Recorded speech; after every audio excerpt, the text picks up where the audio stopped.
The customer brought their vehicle in, reporting that the check engine light was on. I began by connecting a scan tool to identify the issue. The scan revealed the code P0420, catalyst system efficiency below threshold, bank 1.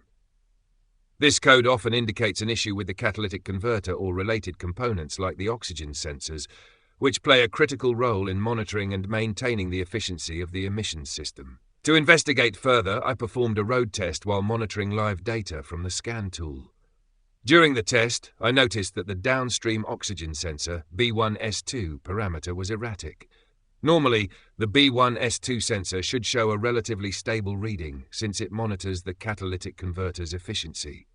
Erratic readings suggested the sensor might not be functioning correctly. Next, I inspected the wiring harness and connector for the downstream oxygen sensor. I looked for visible signs of damage, corrosion, or loose connections, but found no obvious faults.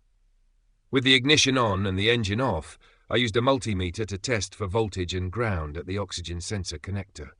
Both were present, which ruled out any issues with the sensor's power supply or ground. To confirm the problem, I tested the oxygen sensor itself for continuity using a multimeter. Continuity was not present, indicating that the sensor was internally faulty and needed to be replaced. A faulty oxygen sensor can send incorrect data to the engine control module, leading to poor engine performance and increased emissions.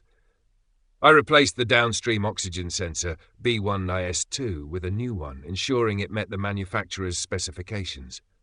After the replacement, I cleared the fault codes and performed another road test.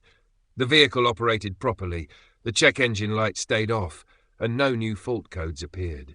This confirmed that the issue was resolved.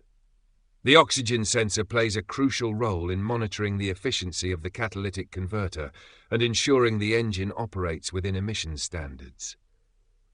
Replacing the faulty sensor restored the vehicle's performance and compliance with environmental regulations.